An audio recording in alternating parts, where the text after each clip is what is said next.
¿Sí? ¿Está claro? Sí, profe.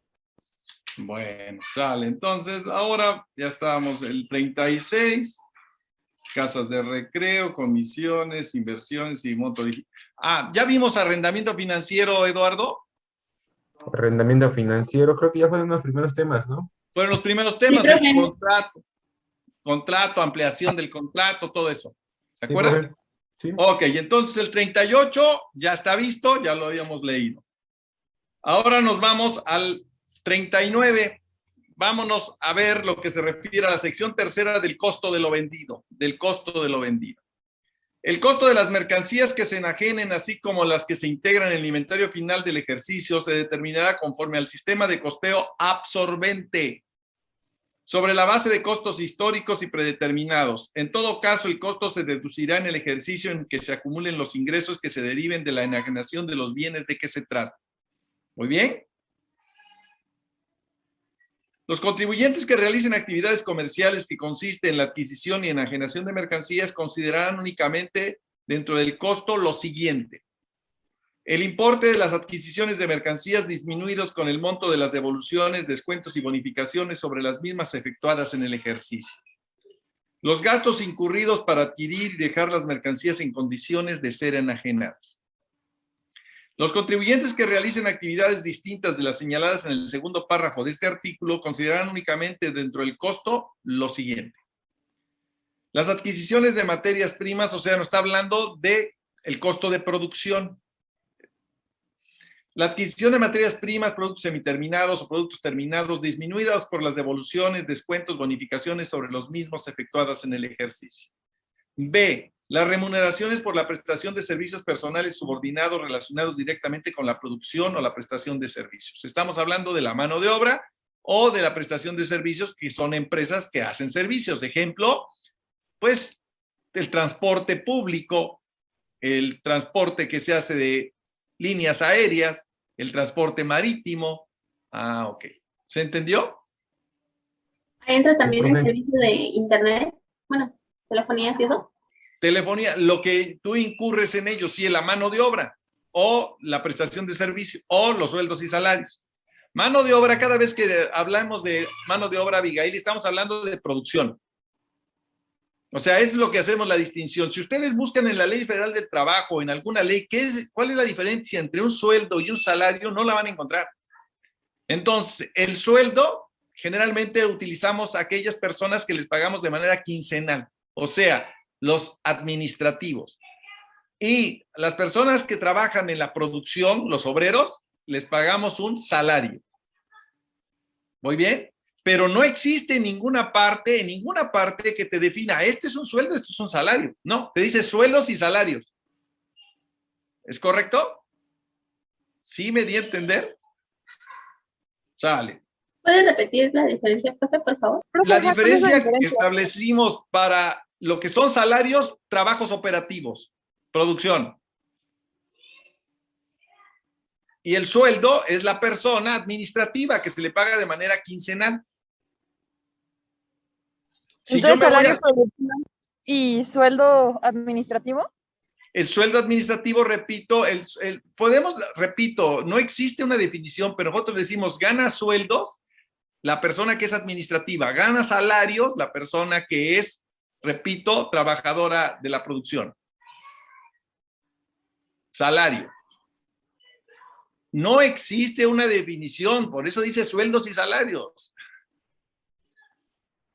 Pero nosotros lo hemos clasificado de acuerdo, repito, a mi experiencia, así lo manejamos. ¿Muy bien? Sí, profe, gracias. Por eso cuando decimos los asimilables a salarios, no decimos los asimilarios a sueldos. ¿Ya? La deducción, dice, los gastos netos de descuentos, bonificaciones o devoluciones directamente relacionados con la producción o la prestación de servicios. La deducción de las inversiones directamente relacionadas con la producción de mercancías o la prestación de servicios calculadas conforme a la sección segunda del capítulo segundo del título segundo de esta ley. Ya vimos inversiones. Cuando los conceptos a que se refieren los incisos del párrafo anterior guarden una relación indirecta con la producción, los mismos formarán parte del costo en proporción a la importancia que tengan en dicha producción. O sea, nosotros conocemos cuáles son los elementos del costo: mano de obra, materia prima y gastos indirectos. ¿Se acuerdan? Aquí están, nos lo está mencionando. Nos los mencionó primero las adquisiciones de materia prima, después las remuneraciones por la prestación de servicios y los gastos como descuentos, bonificaciones, devoluciones directamente relacionadas con la producción o la prestación de servicios y las inversiones, la depreciación de la maquinaria, de la herramienta.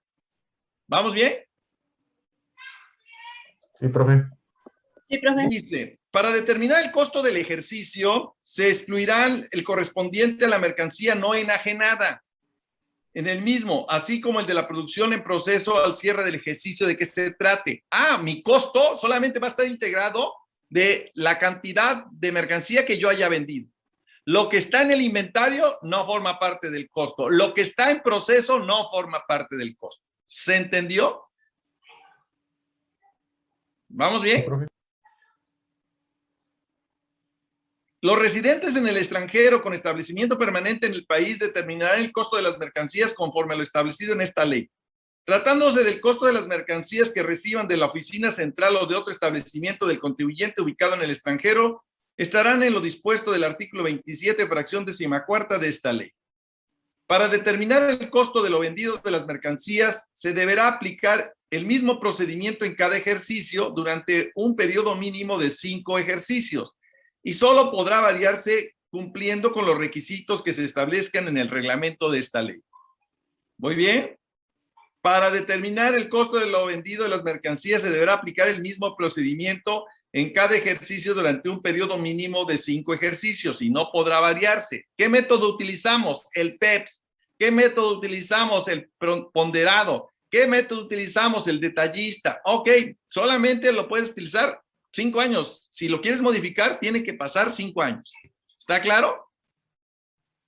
En ningún caso se dará efectos fiscales a la revaluación de los inventarios o del costo de lo vendido. En ningún caso.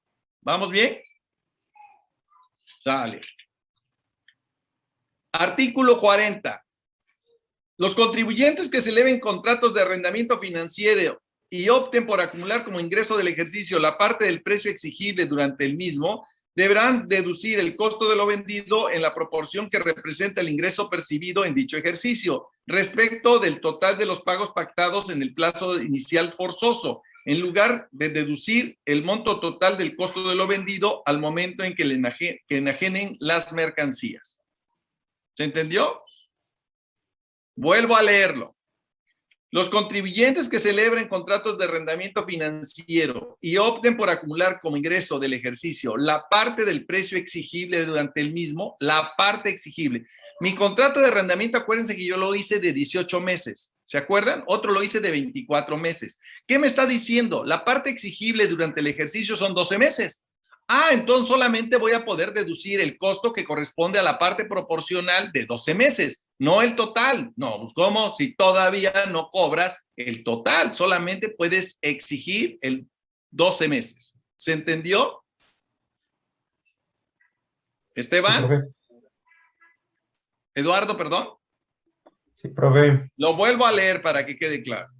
Los contribuyentes que se eleven contratos de arrendamiento financiero y opten por acumular como ingreso del ejercicio la parte del precio exigible durante el mismo, deberán deducir el costo de lo vendido en la proporción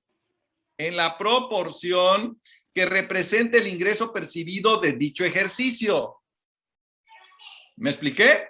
En proporción de lo que represente el ingreso de dicho ejercicio, respecto del total de los pagos pactados en el plazo forzoso, en el plazo inicial forzoso, en lugar de deducir el monto total del costo de lo vendido al momento en que se enajenen las mercancías. Artículo 41. Los contribuyentes podrán optar por cualquiera de los métodos de evaluación de inventarios que se señalan a continuación. Primeras en entrar, primeras en salir, costo identificado, costo promedio y detallista. Ya el WEPS no existe, no está bueno, sí existe, mas no está autorizado. Últimas en entrar, primeras en salir. No, primeras en entrar, primeras en salir. Cuando se opte por utilizar el método a que se refiere la fracción primera de este artículo, se deberá llevar por cada tipo de mercancías de manera individual, sin que se pueda llevar en forma monetaria. En los términos que establece el reglamento de esta ley, se podría establecer facilidades para no identificar los porcentajes de deducción del costo respecto de las compras por cada tipo de mercancías de manera individual. Los contribuyentes que enajenen mercancías que se puedan identificar por números de serie y su costo exceda de 50,000 pesos, únicamente deberán emplear el método de costo identificable. O sea, acuérdate que si yo me dedico a la venta de lanchas. Entonces, esas lanchas tienen un número de serie. Autos tienen un número de serie. Motos, valor superior a 50,000, tienen un número de serie. Ahí no voy a decir primeras en entrar, primeras en salir. No, compré esta con número de serie tal, es la que sale. ¿Se entendió, Abigail? Sale. Tratándose de contribuyentes que opten por emplear el método detallista, deberán valuar sus inventarios al precio de venta disminuido por el margen de utilidad bruta que tengan en el ejercicio, conforme al procedimiento que se establezca en el reglamento de esta ley. La opción a que se refiere este párrafo no libera a los contribuyentes de la obligación de llevar el sistema de control de inventarios a que se refiere la fracción 14ª del artículo 76 de esta ley. ¿Cuál es el método detallista, Eduardo? Es donde se identifica el valor de que se tiene cada mercancía. Abigail.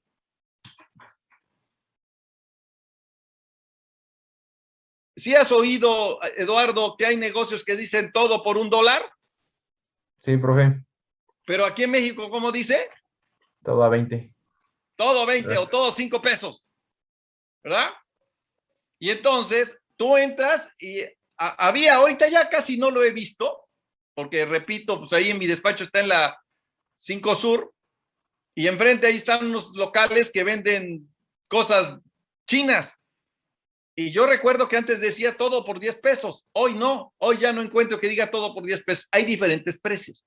Pero cuando entrábamos a esos lugares que todo por 10 pesos, quiere decir que encontraba yo peinetas, encontraba yo, no sé, un adorno, arreglos, y todo era 10 pesos. ¿Sí se acuerdan? Y entonces tú llegabas al lugar donde estaba la caja y decías, ¿cuántas piezas llevas? Y te decías, 15 piezas. 15 por 5 o 15 por 10, ya, 150. Ese es el método detallista. Artículos con un margen de utilidad igual, casi igual. ¿Vamos bien? No te dicen, vendimos 10 peinetas, 10 cepillos, 10 colchitas, ¿no? ¿Cuántos artículos tenemos? Tantos. ¿Cuántos artículos vendiste este día? 50,000 artículos. Por el margen de utilidad del 10%, tanto. Ya. ¿Me di a entender? Sí, profe. Sale. Una vez elegido el método en los términos de este artículo, se deberá utilizar el mismo durante un periodo mínimo de 5 ejercicios. Cuando los contribuyentes para efectos contables utilicen un método distinto a los señalados en este artículo, podrán seguir utilizándolo para evaluar sus inventarios para efectos contables, siempre que lleven un registro de la diferencia del costo de las mercancías que existe entre el método de evaluación utilizado por el contribuyente para efectos contables y el método de evaluación que utilicen en los términos de este artículo. La cantidad que se determine en los términos de este párrafo no será acumulable o deducible. Cuando por motivo de un cambio en el método de evaluación de inventario se genere una deducción, esta se deberá disminuir de manera proporcional en los 5 ejercicios siguientes. Artículo 42. Cuando el costo de las mercancías sea superior al precio de mercado o de reposición, podrá considerarse el que corresponda de acuerdo a lo siguiente. Repito, cuando el costo de las mercancías sea superior al precio de mercado o de reposición, podrá considerarse el que corresponde de acuerdo a lo siguiente. Quiere decir que yo compré artículos que me costaron 20 pesos cada uno. Y ahí los tengo. Y de momento, ese artículo que yo compré a 20 pesos ya no vale 20. vale en el mercado, yo ahora lo puedo comprar en 15 pesos. Oye, pero si yo lo compré en 20, sí, pero ya bajó. ¿Cómo lo voy a vender? Pues si a mí me costó 20, ni modo que lo vende yo en 10. Pues sí, vamos a ver qué debemos hacer. ¿Sí me expliqué? Sí, profe. Hoy encontramos mucho, Eduardo, eso, si ustedes han tenido la curiosidad de ir a los súper, que muchas veces los productos, como son Kellogg's, papitas, te dicen, no le bajamos el precio. ¿Qué le hacen, Eduardo? Meten por promoción, ¿no? No, le ponen más producto. Le ponemos el 10% más de producto. No sé si lo has visto. Sí, en algunos sí, pero en otros ve que los juntan con otros productos, por ejemplo, un yogur y le Hacen ponen un un cereal. coproducto, con un Ajá. coproducto. Vamos a suponer un yogur de 1 litro, le ponen un yogur de 200 gramos más, o mililitros. ¿Muy Sí, bien? profe. Ok.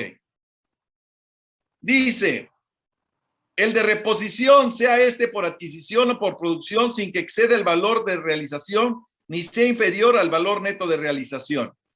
El de realización, que es el precio normal de la enajenación, menos los gastos directos de enajenación, siempre que sea inferior al valor de reposición. Tercero, el neto de realización, que es el equivalente al precio normal de enajenación, menos los gastos directos de enajenación, menos el % de utilidad que habitualmente se obtiene en su realización, si es superior al valor de reposición. Cuando los contribuyentes enajenen las mercancías a una parte relacionada en los términos del artículo 179 de esta ley, se utilizará cualquiera de los métodos a que se refieren las fracciones 1, 2 y 3 del artículo 180 de la ley.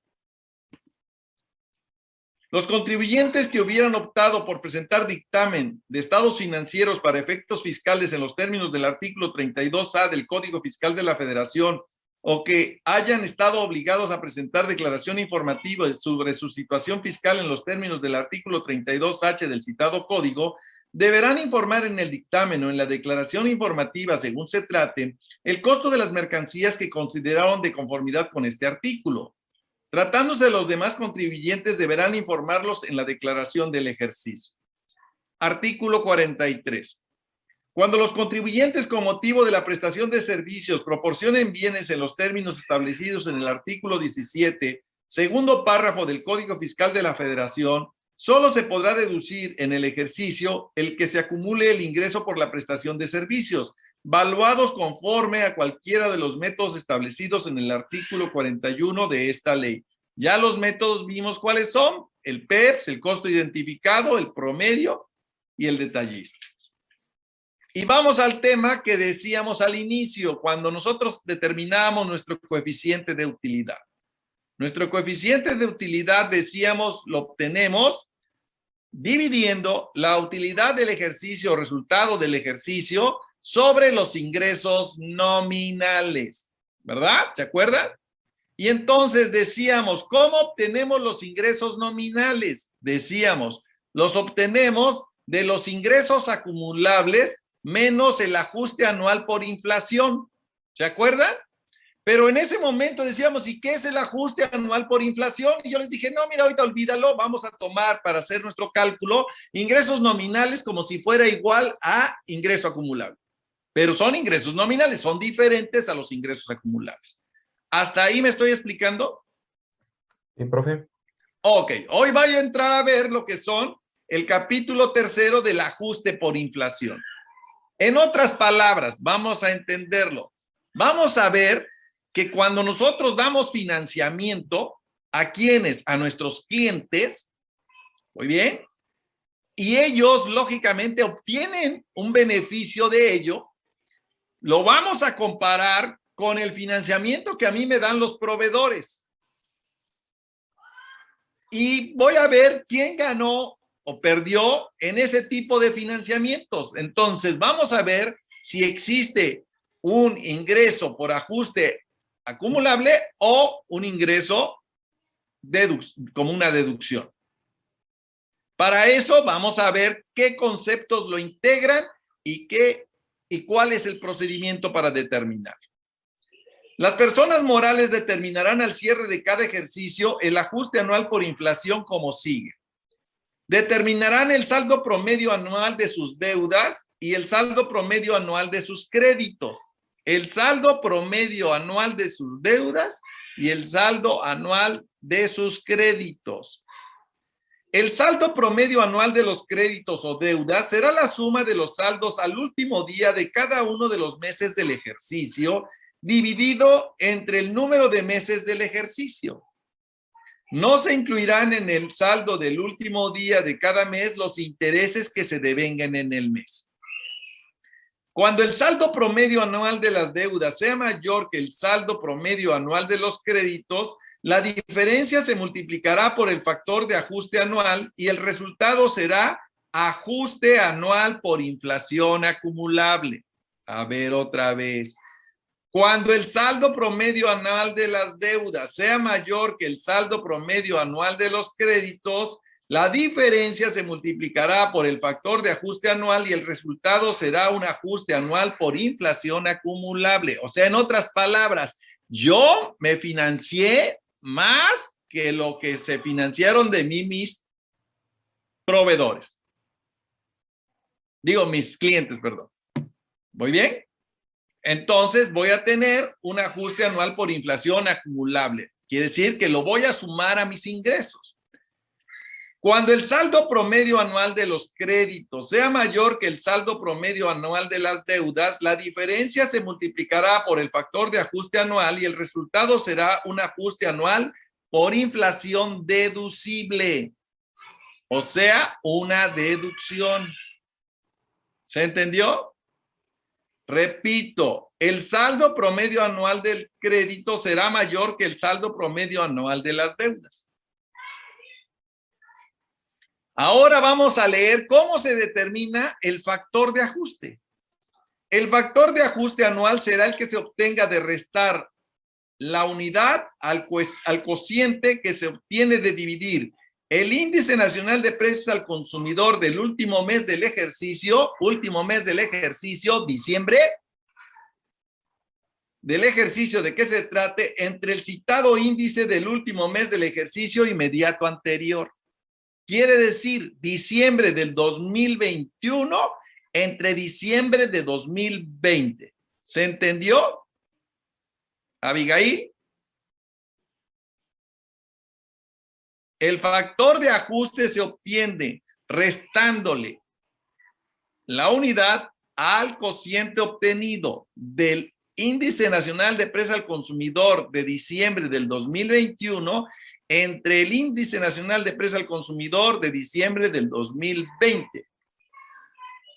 Y ese factor de actualización lo voy a aplicar, repito, al saldo promedio. ¿Hasta ahí voy bien, Abigail?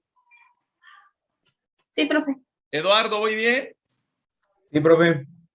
Cuando en el ejercicio sea menor de 12 meses, el factor de ajuste anual será el que se obtenga de restar la unidad al cociente que se obtenga de dividir el Índice Nacional de Precios al Consumidor del último mes del ejercicio de que se trate entre citado índice del mes inmediato anterior al del primer mes del ejercicio de que se trate. ¿Vamos bien? Los créditos y las deudas en moneda extranjera se evaluarán a la paridad existente al primer día del mes. Al primer día del mes. Para los efectos de este artículo anterior, se considera crédito el derecho que tiene una persona acreedora a recibir de otra deudora una cantidad en numerario, entre otros los derechos de crédito que se adquieren en las empresas de factoraje financiero, las inversiones de acciones de fondos de inversión, en instrumentos de deuda y en las operaciones financieras derivadas señaladas en la fracción 9ª del artículo 20 de esta ley. No se consideran créditos para efectos del artículo anterior los que sean a cargo de personas físicas y no provengan de sus actividades empresariales, cuando sean a la vista a plazo menor de un mes, a plazo mayor si se cobra antes del mes, se considerarán que son a plazo mayor de un mes si el cobro se efectúa después de 30 días naturales contados a partir de aquel en que se concede el crédito. ¿Se entendió, Abigail? No. Otra vez lo vuelvo a leer. O sea, estamos hablando de los clientes, de los que nosotros les vendemos mercancía o les prestamos un servicio. Ahí te va. Yo les doy crédito. ¿Y les doy crédito a cuántos días te gusta que les demos crédito a nuestros clientes? A 20 días. A 20 días, ¿vale? 20 días. Entonces, vamos a ver, su plazo es 20 días. Entonces dice, los que sean a cargo de personas físicas y no provengan de sus actividades empresariales. Y no provenga, quiere decir, repito, no provienen de la actividad empresarial, yo le presto dinero. Entonces, esos no forman parte. ¿Está claro? Repito, no se consideran créditos para efectos del artículo anterior los que sean a cargo de personas físicas y no provengan de sus actividades empresariales. Cuando sean a la vista, o sea, el documento es presentado a la vista. ¿Cuándo lo vas a pagar? En el momento en que te lo presente. Ah, ok. Esos no entran. A un plazo menor de un mes, tampoco entran. Te presté a que me pagues a 25 días. No entran esos conceptos. A un plazo mayor si se cobra antes del mes. Si se cobra antes del mes, tampoco entra. Se considera que son un plazo mayor de un mes si el cobro se efectúa después de 30 días naturales contados a partir de aquel en que se concertó el crédito. ¿Ya? Solamente los que son posteriores a 30 días. ¿Se entiende? Abigail. Sí, profe. Es importante esto porque esto es contabilidad. O sea, yo tengo que llevar un registro contable en decir los plazos en los cuales ellos me tienen que pagar. Y entonces, cuando yo presento estados financieros, digo, ¿cuáles son los clientes que ya están vencidos? ¿Y cuáles son aquellos que están por vencer? Ah, o sea, no solamente voy a tomar el concepto clientes. No, ahí no, porque ahí hay clientes que te pagan a 10 días, a 15 días, a 20 días, pero hay otros clientes que te pagan posterior a 30 días. Esos son los que vas a considerar. Oye, pero ¿cómo los identifico? Ah, pues tienes que ir haciendo un registro y cancelando aquellos que no te pagan en los tiempos establecidos y los pasas para que los puedas considerar en este cálculo. ¿Se entendió? Sale. Los que sean a cargo de socios o accionistas, estamos hablando de los que no entran, ¿eh? Los que sean a cargo de accionistas o socios, asociantes o asociados en la asociación en participación, que sean personas físicas o sociedades residentes en el extranjero, salvo que en este último caso estén denominados en moneda extranjera y provengan de la exportación de bienes o servicios. Quiere decir que yo le vendí bienes o servicios, esos sí forman parte si los vendí en el extranjero. Si no, no forman parte. Tampoco se consideran créditos los que la fiduciaria tenga a su favor con sus fideicomitentes o fideicomisarios en el fideicomiso, por el que se realicen actividades empresariales que sean personas físicas o sociedades residentes en el extranjero, salvo que en este último caso estén denominadas en moneda extranjera y provengan de la exportación de bienes y servicios. Ya mencionamos, todo lo que sea importación, exportación, sí entra. No me tomes nada de ahí, por favor. No será aplicable lo dispuesto en esta fracción tratándose de créditos otorgados por las uniones de crédito a cargo de los socios o accionistas que operen únicamente con sus socios o accionistas. ¿Sí lo vemos eso, Abigail, en dónde? Ya En las cajas de ahorro. ¿Sí has visto cómo funcionan las cajas de ahorro, Eduardo? Sí, profe. A ver, está ahí la caja de ahorro, ahí hay hay muchas. Y cuando yo llego y digo, vengo a solicitar un crédito, ¿qué me dicen? Primero, para que usted le podamos otorgar un crédito, necesitamos saber quién es usted. No, pues soy Emilio Ortiz. Sí, pero mire, para que nosotros le prestemos, necesita usted ser socio. Pero ¿cómo voy a ser socio si yo no tengo dinero? Ah, no se preocupe. No se preocupe, nosotros lo hacemos socio. ¿Cómo? Sí, muy fácil. ¿Cuánto es lo que usted requiere? No, pues yo requiero 40,000 pesos. Perfecto, le vamos a prestar 100,000 pesos. ¿Cómo 100,000 si yo nomás quiero 40? No, porque repito, como es una caja, es una unión de crédito, esa unión es la reunión de varias personas que la integran y solamente le prestamos a los que sean socios. Lo primero que tenemos que hacer con usted es que usted sea socio. Entonces le prestamos 100, usted ingresa 60 como aportación, ya es socio y le damos 40. ¿Y cuánto debo? Ah, no, pues usted debe 100. Pero usted es socio. No manches. Sí, sí, sí. Así funciona. No crean que es broma, ¿eh? ¿Sí lo han escuchado o no? Creo que así funciona en el compartamos, ¿no? Compartamos Sí, banco. sí, todas esas cajas así son. O sea, ahora dicen, ya soy socio. Sí, ya eres socio, claro. Tu dinero ahí lo metiste, pero nunca lo viste, ¿no? Y entonces tú llegas y dices, oye, quiero que me presten. Te vuelvo a repetir, le prestamos a gente que sea socia. Tú no eres socio, para eso necesitamos hacer esto. ¿Quieres? No. Ah, bueno. ¿Está claro? Sale. Dice, vuelvo a leerlo. No será aplicable lo dispuesto en esta fracción tratándose de créditos otorgados por las uniones de crédito que a cargo de sus socios o accionistas que operen únicamente con sus socios o accionistas. Ya te lo dije, yo te presto solamente a ti, yo soy socio. Ah, entonces no forma parte. Los que sean a cargo de funcionarios y empleados, así como los préstamos efectuados a terceros en que se refiere la fracción séptima del artículo 27 de esta ley. Artículo 27, fracción séptima. Vamos a leer el artículo 27, fracción séptima, para acordarnos. Intereses tomados en préstamo. ¿Ya lo vieron? ¿Se acuerdan de los trabajadores? ¿Está claro?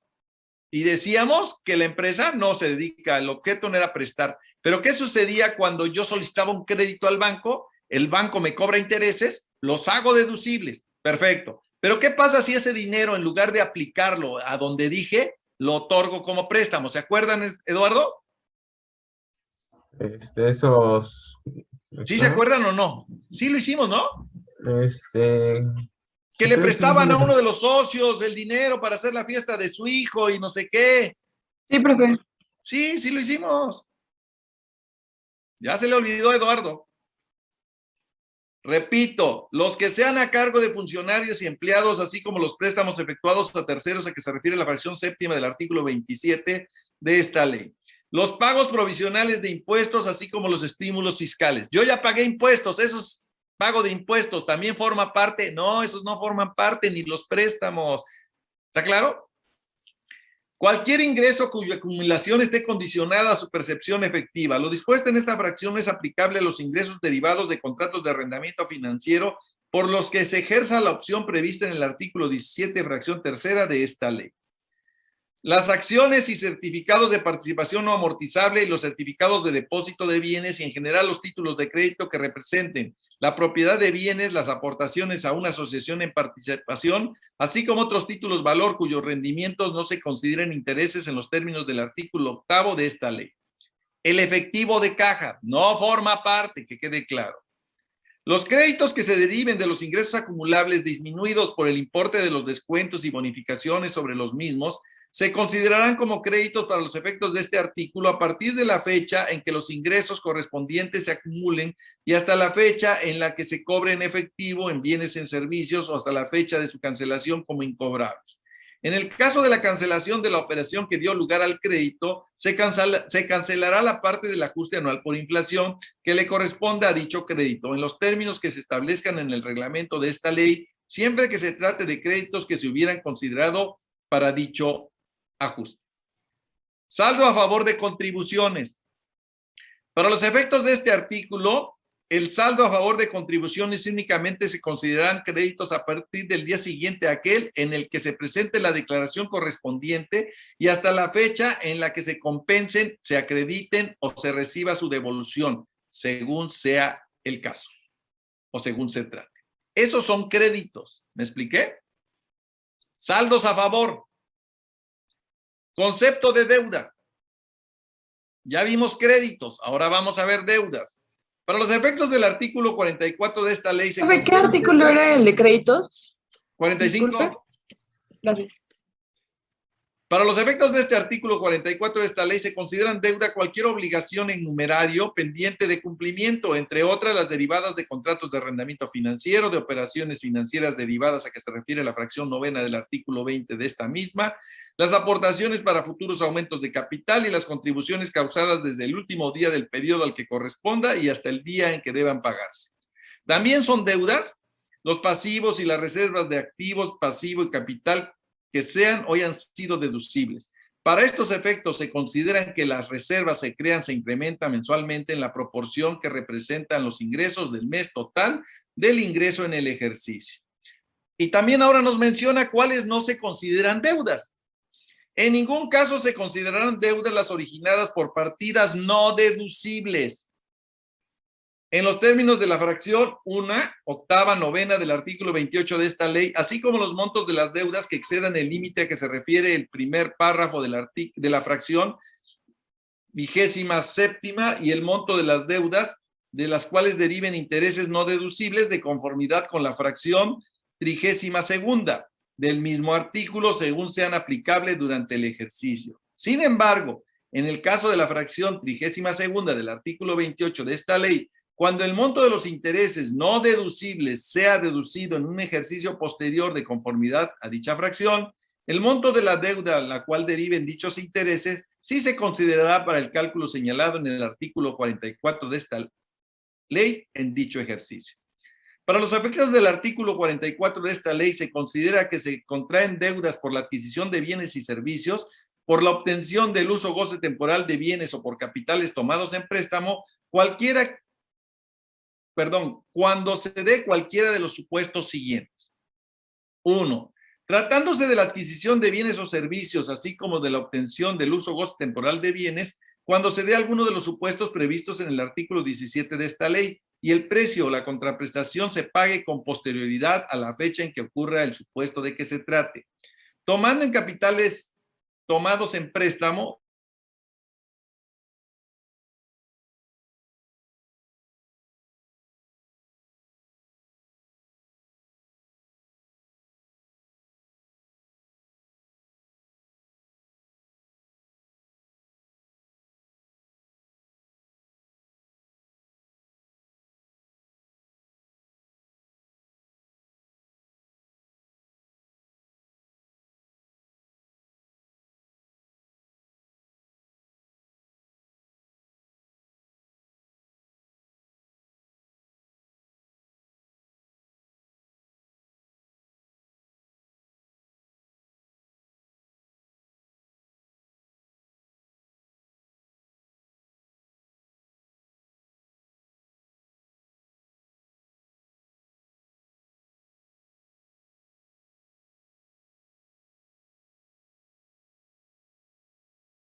ok, después de haber leído, vamos a ir haciendo el ejercicio para que lo puedan entender de manera mejor. No feo sus impresiones. Bueno, la tinta no se quedó, ya se acabó. Pero le dije, ay, cuando ayer me dije, bueno. Conceptos tenemos como créditos. Bancos, recuerden, clientes, personas físicas, público en general con un plazo menor a 30 días, artículo 45, fracción primera. ¿Está claro? Muy bien, repito, tengo que llevar en la contabilidad, no es solamente es tomar en mi balanza de comprobación clientes, si los tengo clasificados, sí, si no, no. Sale, ¿qué dice? Deudores, préstamos accionistas, artículo 45, fracción segunda. IVA a favor. Último párrafo de los saldos a favor únicamente se consideran créditos a partir del día siguiente.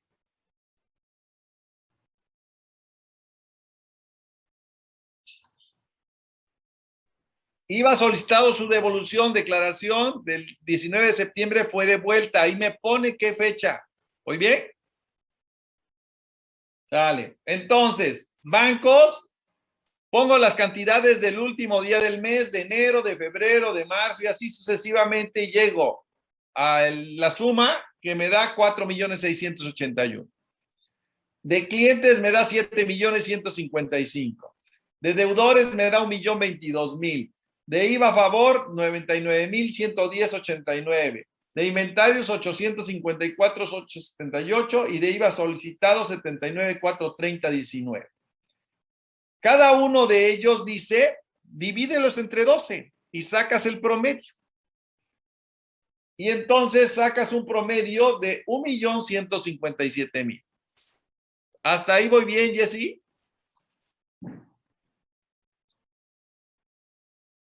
Brenda, ¿voy bien? Sí, profe, sí, vamos bien. Dale. Regreso. Ahora voy a poner las deudas. Deudas, pongo mes, proveedores, impuestos por pagar, acreedores, documentos por pagar. Y hago el mismo procedimiento. Suma de cada uno de los saldos del último día del mes. Lo divido entre 12 meses. Salgo su promedio. Determino su promedio. Permítame, lo voy a poner centrado. No me quiere quedar centrado. Y entonces ya tengo 1.013.692.62. Quiere decir que tengo mayores créditos que deudas. ¿Ok?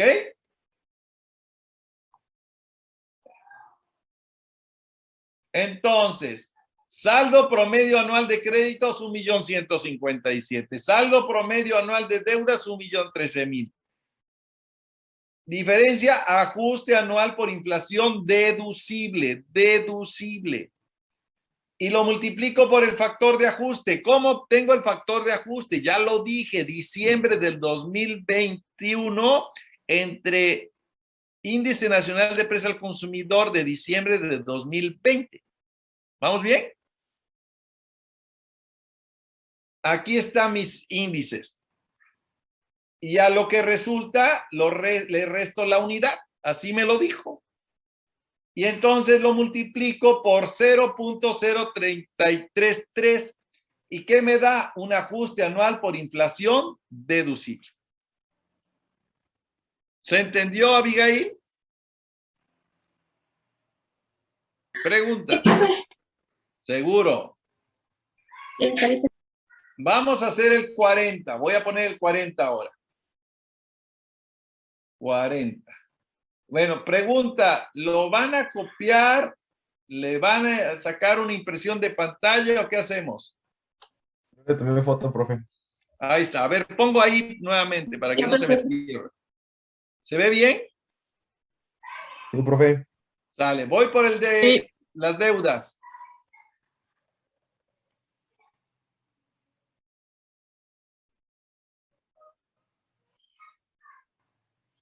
Ahí está. Y me voy por el resumen. Ahí está. Para que se vea bien. Permíteme.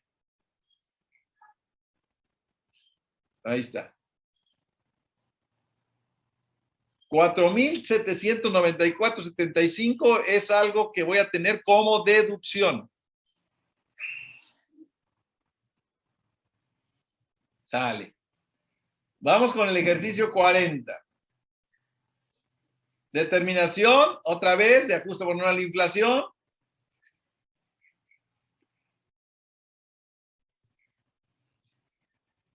Y tiene estas cantidades. De créditos tiene 177.270.65. ¿Muy bien? De deudas tiene 185.740. Es el otro caso. ¿Me expliqué? Son mayores las deudas que los créditos. Entonces, ¿qué tengo? Un ajuste anual por inflación acumulable. ¿Cómo determino el factor? Ya lo dije, el factor es el mismo porque es el mismo ejercicio. A ver, factor de ajuste 2020, 108, vamos a ver, 2020 se supone que es el mismo. 108, no te creo. Diciembre 31. 108. 105. A Chihuahuas, algo está mal entonces, permítame. Ya no me gustó. Ya no me gustó. A Chihuahua, 108, 856.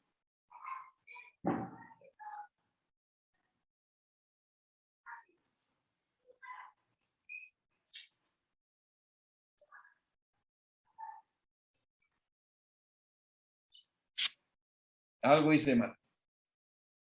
Entonces, sí, no puede ser que si tomé los mismos datos. Ahí está. Ajuste anual por inflación deducible. A ver. Sí, este era. 177, 185. Aquí no es deducible. Ajuste anual por inflación acumulable. Por eso me confundí.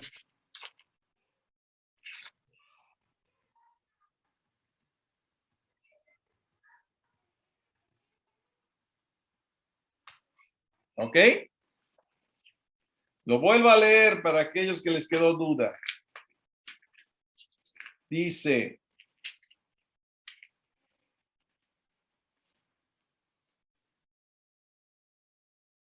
cuando el saldo promedio anual de las deudas sea mayor que el saldo promedio anual, aquí de los créditos,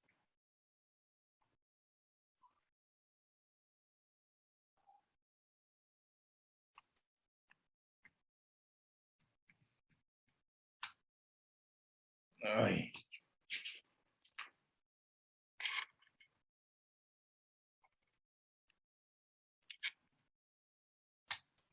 Los créditos fueron 177. ¿Ok?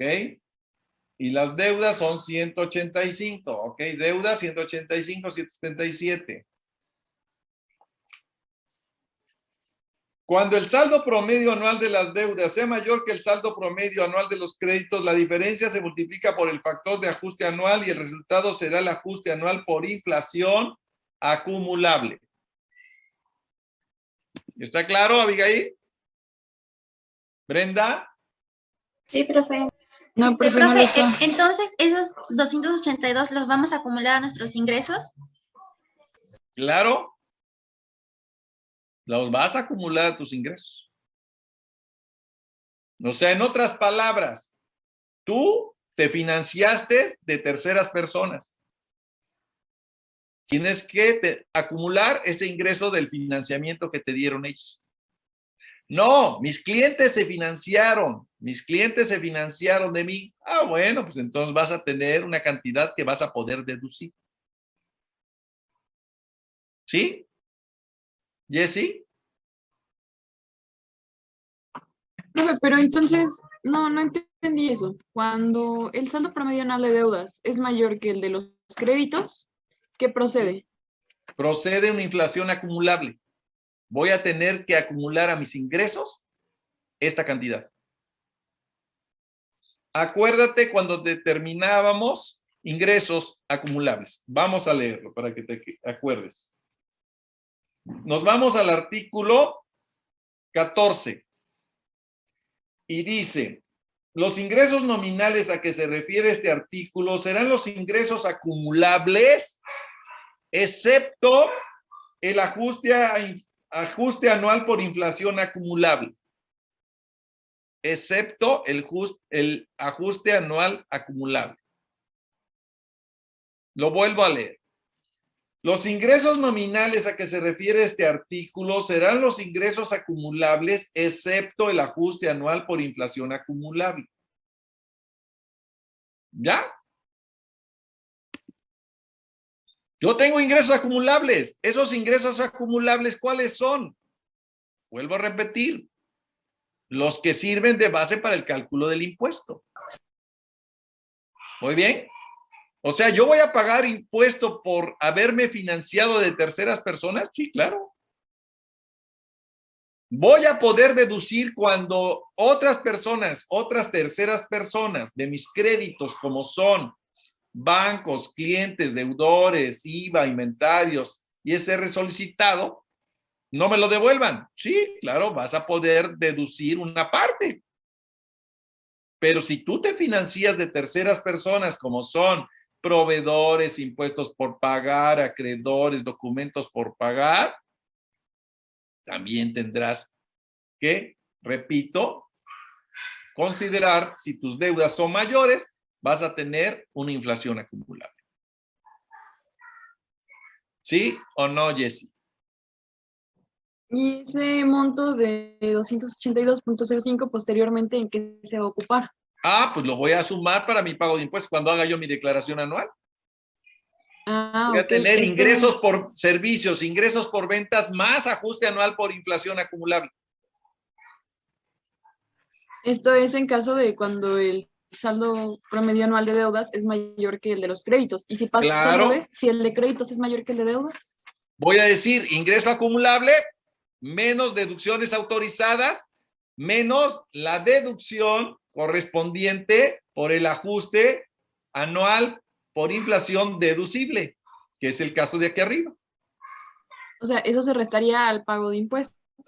Se restaría el ingreso acumulable. Ah, ok. Sí, Ahora sí lo entendí. repito, Jessy, este ajuste anual puede ser acumulable o puede ser deducible. A fuerza. Oye, no puede existir. No, a fuerza va a existir en el año. O va a ser uno o va a ser otro. O puede ser acumulable o puede ser deducible. Todo va a depender, repito, si fueron mayores tus deudas y menores tus créditos. O al revés. Pero no lo puedo ignorar. No. Lo que sí sé es que el factor es diciembre del año entre diciembre del ejercicio inmediato anterior. Ese es mi factor. Hoy no puedo sacar el de diciembre. Bueno, hoy ya es 12, no es cierto.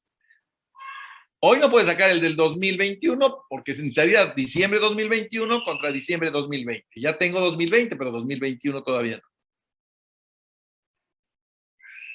¿Preguntas? ¿No? ¿Sí, Jessy? ¿Está claro? ¿Abigail está claro? Sí, profe. O sea, regreso. Cada uno de estos rubros debe cumplir con las características que marca la ley. O sea, yo ahorita puse saldos de clientes así, de manera general. Pero cuando yo los tome, no los tome yo de la balanza de comprobación y agarre yo todo el total de ese saldo. No. Porque algunos, repito, son a 10 días. ¿Está claro? Preguntas. Eduardo. No, profe, sí se va entendiendo. Sale, o sea, porque al final voy a hacer otro ejercicio ya del cálculo anual y ya digo, ya es ajuste anual por inflación, lo voy a meter, en unos casos lo voy a meter deducible, en otros casos lo voy a meter acumulable, pero ya dices, ya sé de dónde sale. Muy bien. Sale. Sí, profe. Ok, entonces ese fue el artículo 45 y 46. Ok. Entonces, vamos a leer ahora lo que se refiere al artículo 57. Me voy a saltar hasta el 57. Después regreso otra vez, 57, de las pérdidas. De las pérdidas. O sea, acuérdense que cuando hicimos nuestro pago provisional, decíamos, primeramente, voy a hacer mi cálculo anual. ¿Cómo se determina mi cálculo anual, Abigail? Ingresos acumulables menos deducciones autorizadas, menos PTU pagada en el ejercicio, menos pérdida de ejercicios anteriores no aplicadas. Me da un resultado fiscal y a ese resultado le aplico la tarifa del artículo 9, que es del 30%. A eso le resto los pagos provisionales correspondientes. ¿Te acuerdas o no? Pagos provisionales, ¿cómo los determino? Ah, pues determino con un coeficiente de utilidad. ¿Cómo obtienes el coeficiente de utilidad? De la utilidad del ejercicio sobre los ingresos nominales.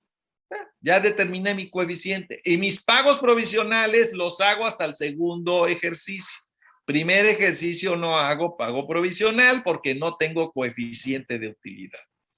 El primer pago provisional que hago en el segundo ejercicio es sumando enero, febrero, marzo y de ahí empiezo a aplicar mi coeficiente de utilidad. ¿Hasta ahí voy bien? Pero ya mencioné, repito, que vamos a suponer que esta empresa ya tiene varios ejercicios y en uno de esos ejercicios tuvo pérdida. Entonces, cuando haga, repito, su declaración anual, va a decir ingresos acumulables, menos deducciones autorizadas, menos PTU pagada en el ejercicio, menos pérdida de ejercicio anterior o de ejercicios anteriores. Pero esa pérdida de ejercicios anteriores, yo tuve una pérdida hace 2 años y esa pérdida de hace 2 años, perdí 100. Hoy no son 100 pesos, hoy valen más esos 100 pesos. Entonces, ¿qué voy a tener que hacer? Actualizar esa pérdida. Eso es lo que vamos a leer. ¿Me expliqué? ¿Sí se entiende? Sale. Porque en los ejercicios que yo hice no metí ni pérdidas, sí metí PTU, creo, ¿no? Sí metí PTU en los pagos provisionales, Abigail. Sí, profe. Sí, ¿verdad? Pérdidas no, pero PTU sí. Ok, hoy voy a leer pérdidas y después vamos a hacer un ejercicio ya incluyendo pérdidas. Sale, dice, la pérdida fiscal se obtendrá de la diferencia entre los ingresos acumulables del ejercicio y las deducciones autorizadas por esta ley, cuando el monto de estas últimas sea mayor que los ingresos. El resultado obtenido se incrementará en su caso con la participación de los trabajadores en las utilidades de las empresas pagada en el ejercicio en los términos del artículo 123 constitucional. La pérdida fiscal ocurrida en un ejercicio podrá disminuirse de la utilidad fiscal de los 10 ejercicios siguientes hasta agotarla. ¿Se entendió? Abigail, ¿se entendió? 10 ejercicios tengo para poder agotar mi pérdida. A ver, vamos a poner un ejemplo así de manera muy sencilla. Primer año, tengo una pérdida de 100. Segundo año, tengo un ingreso acumulable de 800 y una deducción autorizada de 780. Tengo un resultado fiscal de ¿cuánto? De 20, ¿no? ¿Sí o no? Sí, profe, 20. 20. Pero tengo una pérdida de ejercicios anteriores. Ah, ¿de cuánto? De 100. Ah, pues aplico esa pérdida 20 contra el resultado fiscal de este año de 20 contra 100. Me quedan 80 todavía de pérdida. ¿Es correcto? Ese ejercicio no pago. Siguiente ejercicio. Tengo ingresos acumulables de 1000. Deducciones autorizadas de 950. Resultado fiscal 50. Utilidad 50. Ah, pero tengo una pérdida todavía que no he aplicado de 80. Ah, ok. Aplica 50 y tengo todavía una pérdida por amortizar de 30. Llevo 2 años aplicándola. 2 años. ¿Hasta ahí voy bien? Siguiente ejercicio, ingresos acumulables, 2000. Deducciones autorizadas, 1970. 1970. ¿Me expliqué? Resultado fiscal, 30. Pérdida por amortizar, 30. Resultado, 0. 3 años y apliqué mi pérdida en 3 años. ¿Qué me dice la ley? Lo puedes aplicar en 10. Y vamos a leer, ¿qué pasa si esa vez, Abigail, como llegué como contador nuevo, no revisé bien y no la apliqué la pérdida? Pagué impuestos sobre esos 30. Apliqué el 30% y pagué el impuesto. Vámonos. Repito, los pagos provisionales es donde voy a hacer el pago, que quede claro, no en la declaración anual. Lo estoy haciendo ahorita anual para entender la aplicación de las pérdidas. Y después, siguientes meses, alguien me dice, oiga, conta, ¿qué? Pero no aplicó la pérdida. ¿Qué teníamos pérdida? Sí, teníamos una pérdida por aplicar de 30. Ah, pues la aplicamos el siguiente ejercicio. Toma, papá. Ya perdiste el derecho de la pérdida. ¿Por qué? Pues porque te saltaste. Lo que pudiste haber aplicado ya no lo puedes aplicar, ya lo perdiste. ¿Voy bien? ¿Hasta ahí me estoy dando a entender? Profe, Jessy, ¿qué procede en esos casos? pues ya lo perdiste. ¿Qué crees que te van a decir los accionistas de esa empresa? Jessy, que eres la contadora general. Felicidades, despiden. Jessy. ¿Dónde estudió usted? Porque de veras la quiero felicitar. Dentro de ellos dicen, Es que vamos a me ir a enseñó- Max Escuela. Me enseñó contabilidad la profe Guadalupe Camargo. ¿Te enseñó? No, ¿Seguro? No, por eso. Tú lo dijiste. Pero bueno. Pero esto es impuestos. Entonces dicen, te enseñó el contador Emilio. Sale. Pero le vamos a echar la culpa a Camargo. Ah, bueno.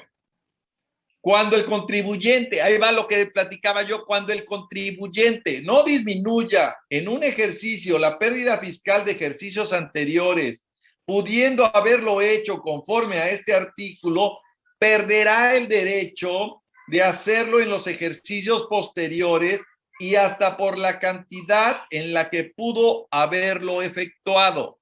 ¿Se entendió? ¿Está claro? No, profe, ¿podría volver a leer esa parte? Cuando el contribuyente no disminuye en un ejercicio la pérdida fiscal de ejercicios anteriores, pudiendo haberlo hecho conforme a este artículo, perderá el derecho de hacerlo en los ejercicios posteriores y hasta por la cantidad en la que pudo haberlo efectuado, que es el ejemplo que yo les puse. Traía yo 30 pendientes, tuve una utilidad de 30, un resultado fiscal de 30, no lo apliqué, se me olvidó, pagué impuestos sobre esos 30 y después me doy cuenta y entonces digo, pues lo puedo aplicar. Ya no, ya perdiste el derecho. Preguntas. ¿No? ¿Se entendió? ¿Seguro? Va. Esa pérdida, como lo platiqué al principio, la tengo que actualizar. La tengo que actualizar. ¿Cómo la vamos a actualizar? Para los efectos de este artículo, el monto de la pérdida fiscal ocurrida en un ejercicio se actualizará multiplicándola por el factor de actualización correspondiente al periodo comprendido desde el primer mes de la segunda mitad, ¿Cuál es el último mes de la primera mitad? Junio. Junio. Pregunté, nada más, ¿cuál es el último mes de la primera mitad? ¿Y cuál es el mes de la segunda mitad? El último mes, Sí, de la segunda mitad. diciembre. Diciembre. Diciembre. Alguien diría, pues mejor dígame cuál es el último mes del ejercicio. Sí, pero quise utilizar el mismo concepto. Ahora, ¿qué dice acá? Se actualizará multiplicando por el factor de actualización correspondiente al periodo comprendido desde el primer mes de la segunda mitad del ejercicio en que ocurrió. ¿Qué meses? Diciembre. No, ¿cómo? Julio. Julio. A ver, te lo vuelvo a leer, Abigail. Factor de actualización correspondiente al periodo comprendido desde el primer mes de la segunda mitad.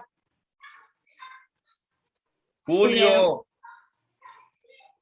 Del ejercicio en que ocurrió y hasta el último mes del mismo ejercicio. Entonces, ¿qué comparo?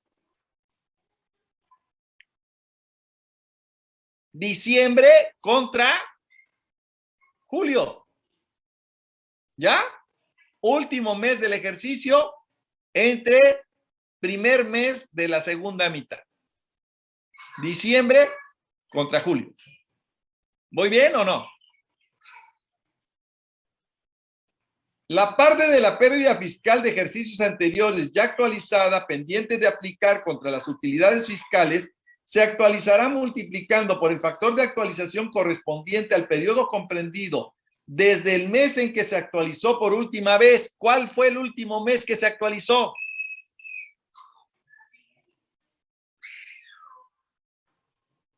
Jessy. ¿Mande, profe? ¿Cuál fue el último mes que actualicé? Diciembre, ¿no? Diciembre. O sea, dije diciembre contra julio. Ya actualicé la cantidad. Ahora quiero volverla a actualizar.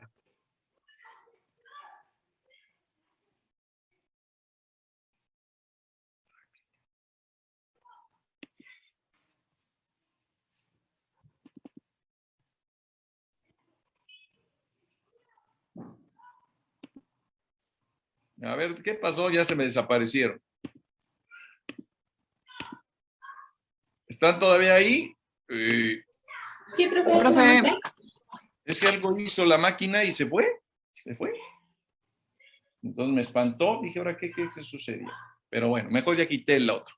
Otra vez, repito, voy a actualizar mi pérdida. Haz de cuenta, 100 pesos. Quiero actualizarlos. Ah, pues muy fácil. Agarra julio y agarra diciembre. Entonces divide diciembre entre julio y el factor lo multiplicas por 100 pesos. Esos 100 pesos los voy a actualizar para el siguiente ejercicio. ¿Muy bien? Dice, toma el último mes de actualización. ¿Cuál fue? Diciembre. ¿Muy bien? Y dice, la parte de la pérdida fiscal de ejercicios anteriores ya actualizada, pendiente de aplicar contra utilidades fiscales, se actualizará multiplicando por el factor de actualización correspondiente al periodo comprendido desde el mes en que se actualizó por última vez y hasta el último mes de la primera mitad del ejercicio en que se aplicará. Repito, y hasta el último mes de la primera mitad. Ahora digo junio contra diciembre. ¿Ya? ¿Se entendió o no? El primero fue julio-diciembre. El siguiente fue junio-diciembre. ¿Me expliqué? Pero uno de un ejercicio, repito, el primero es del primer ejercicio. El segundo, actualización, es de ejercicios diferentes. Junio es del ejercicio 2021 y diciembre es del ejercicio 2020. ¿Se entendió, Jessy? ¿Cree que pudiera mostrarlo gráficamente en algún ejercicio? Ah, sí, lo vamos a hacer, Nada más quiero que lo vayan escuchando y digan, ok. Así como vimos, hoy te la ajusté, digo, para que lo entiendan. Para los efectos del párrafo anterior, cuando se impare el número de meses del ejercicio en que ocurrió la pérdida, se considerará como primer mes de la segunda mitad el mes inmediato posterior al que corresponda la mitad del ejercicio. Vamos a hacer el ejercicio. Eso se refiere cuando mi ejercicio es irregular. Yo me constituí en junio. Bueno, en julio. Me constituí en julio. No me constituí enero, diciembre. No, me constituí en julio. Entonces, ejercicio irregular. En ese caso, ¿qué me dice? Cuando sea impar el número de meses del ejercicio en que ocurrió la pérdida, se considerará como primer mes de la segunda mitad el mes inmediato posterior al que corresponde la mitad del ejercicio. ¿Vamos bien? La mitad del ejercicio de cuando yo me constituí. El derecho de disminuir las pérdidas fiscales es personal del contribuyente que la sufra y no podrá ser transmitido a otra persona ni como consecuencia de fusión. ¿Se entendió? Repito, el derecho de disminuir pérdidas fiscales es personal del contribuyente que la sufra y no podrá ser transmitido a otra persona ni como consecuencia de fusión. Profe, ¿a qué se refiere con fusión? Cuando se fusionan las sociedades, acuérdense que hay fusión y escisión. Se excinden. Quiere decir, de una empresa hacemos la empresa A, B y C. Se exindieron. Exindentes, exindidas. Y cuando se fusionan, quiere decir de dos empresas, A y B, se fusionan y hacen una empresa C. Dejan de existir la A y la B. Eso lo vieron en sociedades mercantiles. ¿Le decimos con quién? A ver, Con la profa Guadalupe Camargo. Se lo juro, no es por inventar. o sea, van bien. No, súper bien. Contabilidad de por eso sociedad. le Ya entiendo nada más lo que le dice, falta profe. contabilidad superior con ella. También nos está dando contabilidad avanzada. O sea, ¿ustedes están estudiando qué? ¿Ingeniería civil? No. Digo, yo creo así como van. ¿Qué otra materia quieren que les dé? Para transferir, ¿no? No, espérame. Y entonces alguien preguntaba, a ver, ¿entre vivos no? No. ¿Y entre vivos y muertos sí? ¿Cómo? Sí, entre muertos y vivos sí se puede, o entre vivos y muertos no, o entre muertos y vivos sí. A ver, no te entendí. Sí. Te hago la pregunta. Si yo tengo una pérdida, persona física, ¿eh? Porque estamos hablando de las pérdidas, que quede claro, no de las personas físicas. Estamos hablando de las pérdidas. Supónganse ustedes que yo soy hijo único y mi papá tiene una empresa, persona física.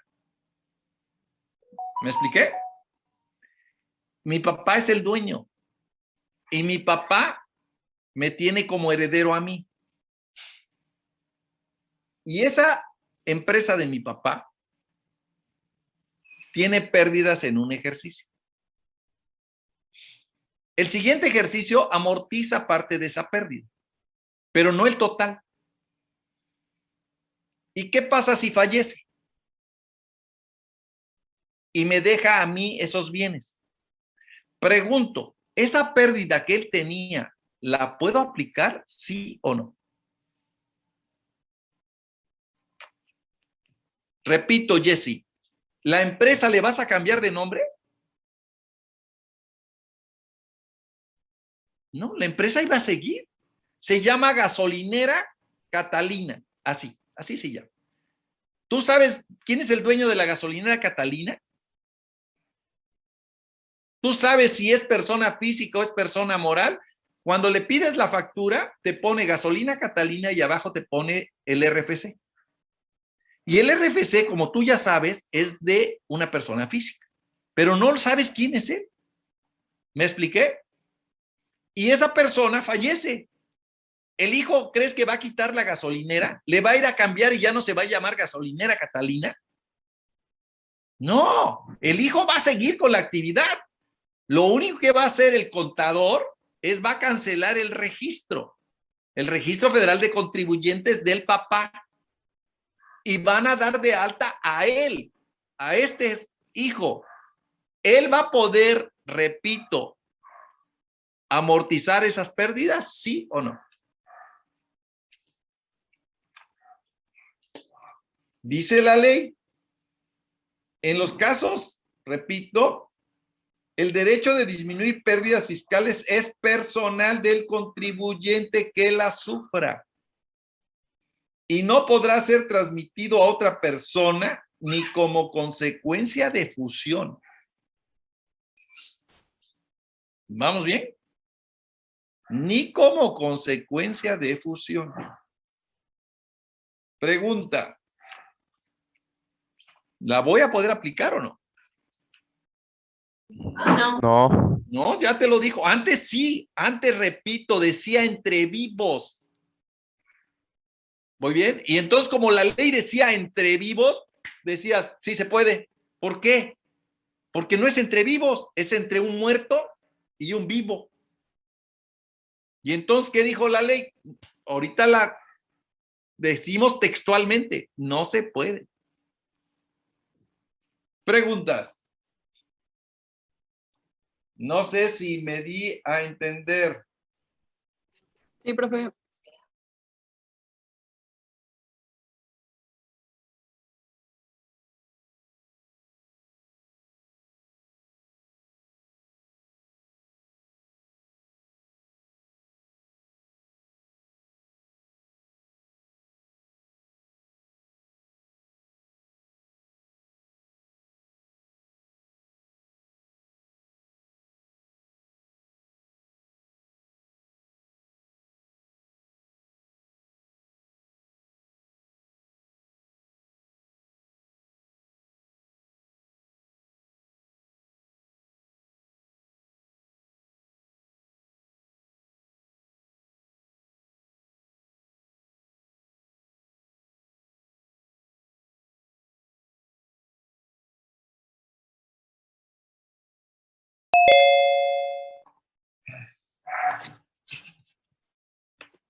Ejercicio número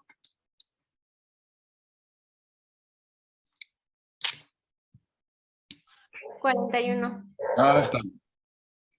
La empresa Sol del Sur S.A. nos solicita la actualización y amortización de la pérdida de ejercicio 2018 contra la utilidad determinada en el ejercicio 2019, de acuerdo con los siguientes datos. Cálculo anual del ejercicio 2019, ingresos acumulables, venta de zapatos para dama, 362, venta de tenis, 412,300, venta de accesorios, 575,000, intereses a favor, 100,000, ajuste anual por inflación acumulable, Jessy, 125,000. ¿Voy bien? ¿Se entendió, Jessy?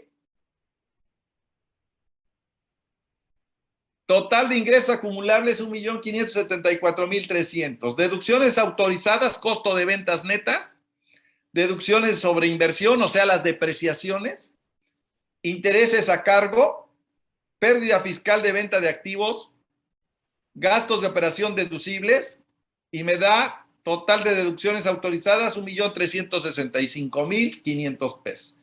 Tengo una utilidad de 208,800. ¿Hasta ahí voy bien? La pérdida fiscal del 2018... Ese ajuste anual por... ¿Profe? ¿Eh?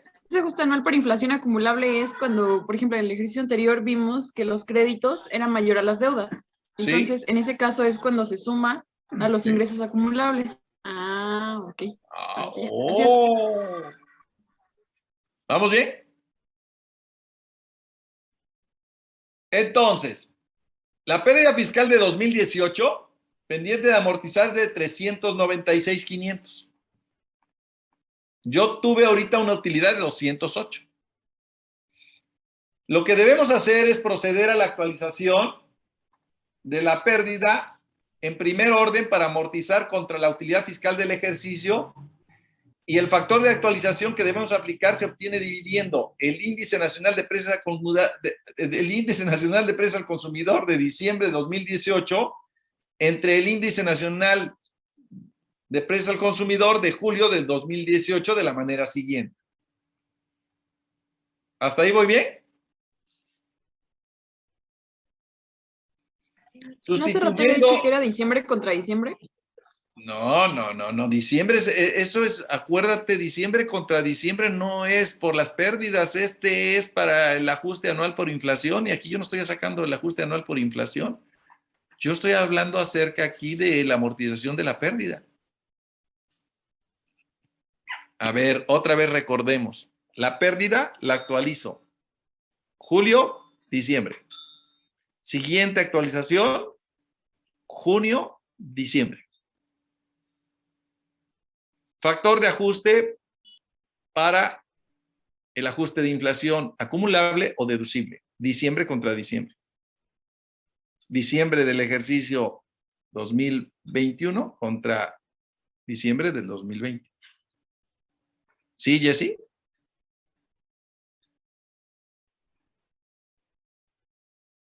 O ya la hice bolas. Un poquito, pero sí. Otra vez, pregúntame, otra vez. ¿Me lo puedes repetir, Abigail? Factor de actualización, Abigail, para ajuste anual por inflación, deducible o acumulable.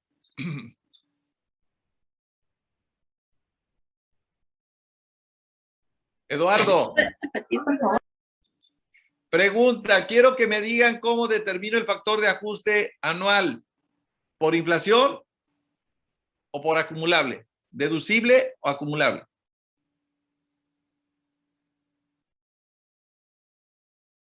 Diciembre del 2020 entre diciembre del 2019. Quiero actualizar el factor de ajuste para 2022.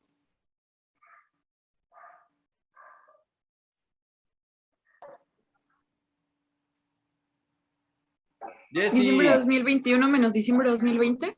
No, no menos, no. No menos, no. Entre, ¿no? Entre, ¿y a eso le resto qué? La unidad. ¿O no? 1, sí. La unidad. No, uno no, la unidad. Sale. Ahora quiero que me actualices una pérdida, por favor. Factor de ajuste de una pérdida.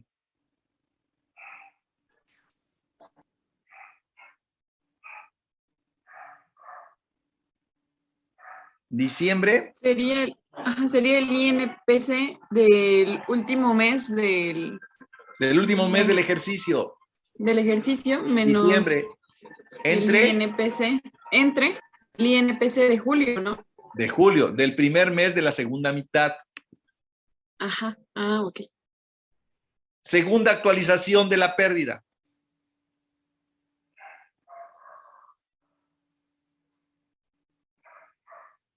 Último mes de la primera mitad entre el último mes del ejercicio. Junio contra diciembre del ejercicio anterior. ¿Ya? Sale. Entonces, aquí ya estamos hablando de diciembre 2018 y julio 2018. Factor de actualización, 103.02 entre 99.90. Mi factor me da 1.0311. Ahora bien, una vez que ya tenemos el factor de actualización aplicable, procedemos a multiplicarlo por la pérdida fiscal histórica del 2018.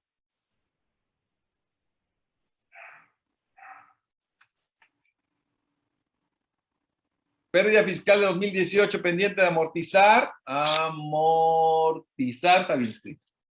396,500 por el factor de actualización, 1.0311.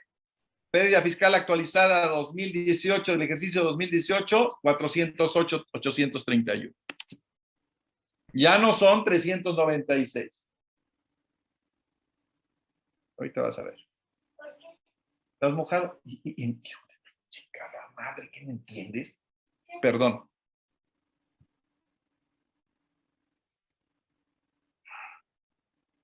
Perdón.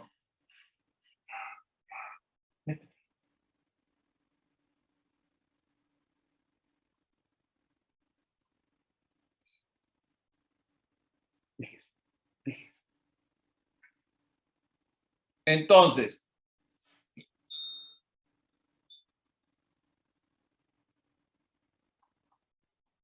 ¿qué digo? 408 de mi pérdida fiscal actualizada y mi utilidad fiscal de 2019 es 208, tengo una pérdida pendiente por amortizar de 200,031 pesos.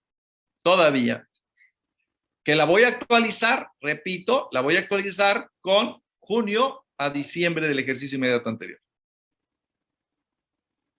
¿Muy bien? ¿Qué dice? Como se puede apreciar el importe de la pérdida de cantidad 200,031,15 podrá amortizarse para el siguiente ejercicio en contra de los pagos provisionales de ISR sin perjuicio de amortizarla contra la utilidad fiscal del ejercicio siguiente. Es importante señalar que adicionalmente dicha pérdida en los términos del tercer párrafo del artículo 57 de la Ley del Impuesto sobre la Renta podrá seguirse actualizando en tanto se siga amortizando hasta agotar la pérdida fiscal en cuestión. ¿Se entendió? Actualización de la pérdida para 2019. El factor de ajuste de actualización que debemos aplicar será dividir el índice nacional de precios al consumidor de diciembre de 2019 entre el índice nacional de precios de junio 2019 de la manera siguiente. Factor 105, 103, 1.2550, solamente acuérdense 4 decimales, 1.255 por 200, 205, 131.94, que es mi pérdida actualizada para 2019. ¿Se entendió?